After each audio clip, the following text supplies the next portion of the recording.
Satunya travel umroh di Indonesia yang memakai sistem pembayarannya dibayar 1 hari setelah selesai melaksanakan rutinitas ibadah umroh.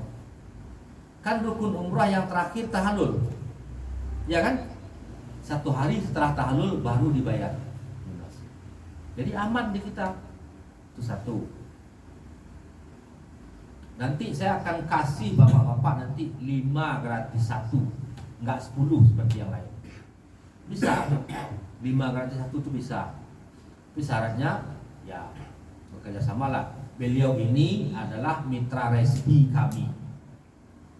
Kalau ada misalnya bapak-bapak nanti dengar orang mau umroh, kabarkan ke beliau nanti. Beliau adalah mitra kepala cabang resmi kami. Sudah di SK-kan, sudah di MOU-kan oleh pusat, bukan oleh saya aja, tapi kantor pusat yang kantor kita ada di daerah Villa Duta di Beranang Siang. Bapak-bapak ada yang tahu? Antum tahu Beranang Siang? Villa Duta? Nah, Villa Duta itulah. Kantor kita hanya 4 rumah jaraknya dari rumah mantan Bupati Kabupaten Bogor, Pak Rahmat Yasin. Hanya ya 4 rumah aja ya, 4 rumah. Jadi dekat itulah kantor kita. Beliau sudah 2 kali ke tempat kita. Hari Selasa besok kalau ada bapak-bapak waktu luang silahkan datang.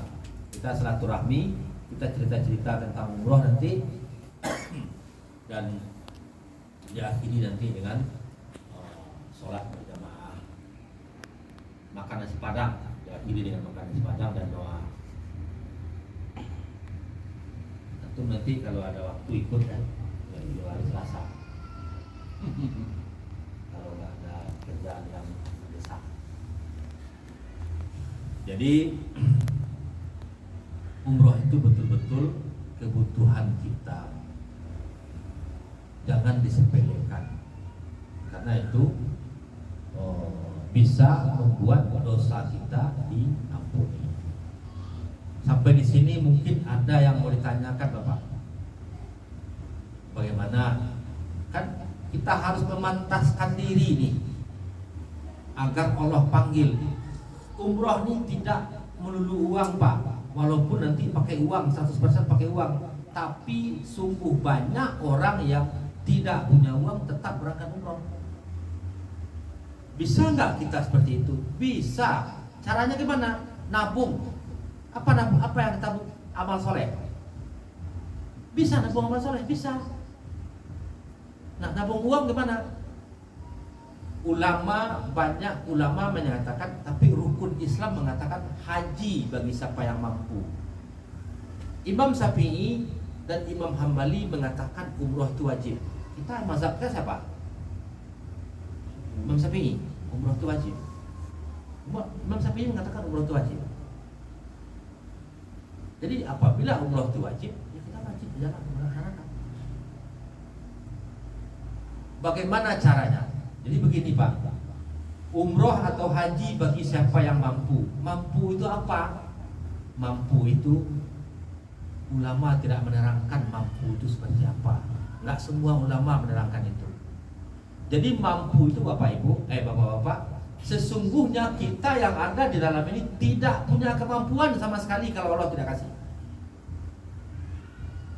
Jadi haji bagi siapa yang mampu itu apabila Allah tidak mungkin memberikan rukun apabila kita tidak mampu.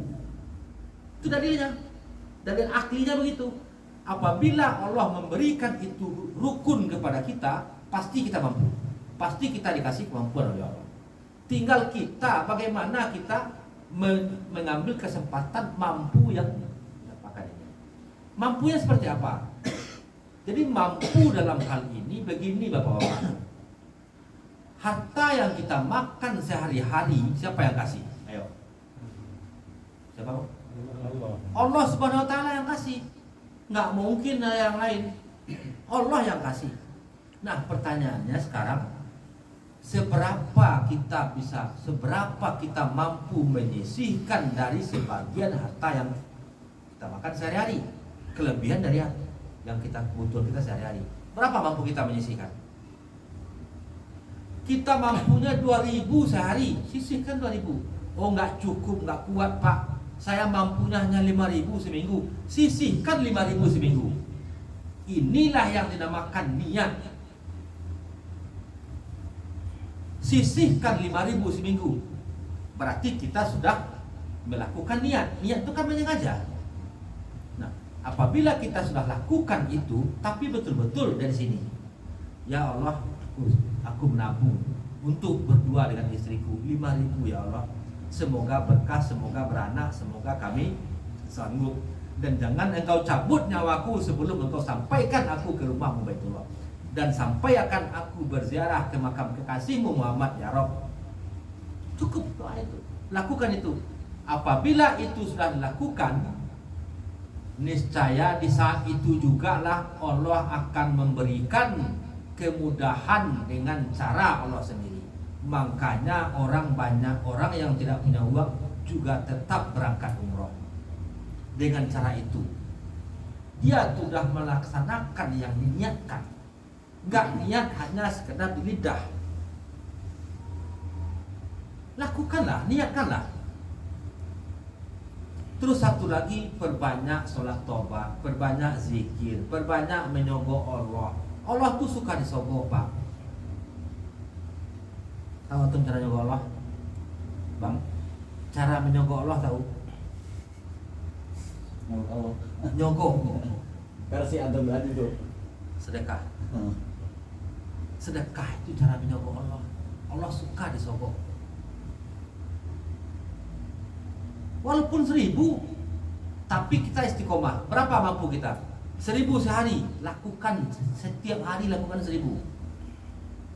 Oh hanya bisa 2.000 seminggu. Lakukan istiqomah kita 2.000 seminggu. Jangan ditinggalkan. Yang penting istiqomah. Dia dari 2.000 seminggu, dia akan meningkat menjadi 4.000 seminggu. Dia akan meningkat menjadi 8.000 seminggu, akan meningkat menjadi 16.000 seminggu. Dengan tidak mengurangi harta kita, tapi bahkan menambah. Kan terima kasih. Setelah kita terima, kita kasih. Jadi jangan terima aja, nggak ada kasih. Jadi kalau kita nggak kasih, dia nggak terima lagi. Hanya sekali kita terima, kalau kita nggak ada kasih. Jadi terima kasih, terima kasih, terima kasih. Berkesinambungan begitu terus. Jangan terima doang, kasih nggak. Kan ilmu Rasulullah itu begini. Semakin banyak kita memberi, semakin banyak yang kita dapatkan. Itu ilmu Rasulullah. Artinya sedekah, berinfak. Nah, saya pada tahun entah 97 dulu, entah 98, saya membaca sebuah majalah. Nama majalah itu Popular. Majalah Popular namanya. Itu wawancara antara jurnalis dan Bill Gates. Bill Gates itu masa itu orang nomor 1 terkaya di dunia. Apa yang ditanyakan oleh jurnalis? Tuan, Sir katanya kan, Tuan, apa yang bisa membuat Tuan manusia terkaya di bumi ini? Apa triknya? Apa rahasianya? Kenapa kok bisa begini? Tahu nggak bapak-bapak jawabannya? Bikin umat Islam tuh kaget, bikin umat Islam tuh tersentak. Jawabannya apa? Sebenarnya saya mau mematahkan teori Muhammad, kata dia. Teori Rasulullah mau dia patahkan, tapi dia sebutnya Muhammad doang. Saya ingin mematahkan teori Muhammad. Apa teori Muhammad? Semakin banyak memberi, semakin banyak kita dapatkan, katanya. Di waktu itu 40% keuntunganku kasihkan ke orang-orang miskin. Aku berikan ke panti-panti asuhan, kata dia. Tapi bertambah banyak kataku. Sekarang 60% dari keuntunganku aku kasihkan lagi. Masih bertambah banyak. Berarti Muhammad betul. Tapi dia nggak dapat hidayah. Kenapa dia nggak dapat hidayah? Karena nggak diambil. Hidayah itu harus dijemput, nggak bisa ditunggu hidayah itu. Kemenangan itu nggak bisa ditunggu. Nah, beginilah Pak. Jadi terima kasih, terima kasih, terima kasih. Jadi jangan terima mulu. Kalau terima mulu tuh kata orang kampung saya orang Padang Bapak. Kalau terima mulu tuh ilmu sabit namanya. Sabit di sini apa namanya? Arit. Itu ilmu arit namanya tuh, ngambil doang. Nggak gergaji. Kalau gergaji dia kan begini, ya kan?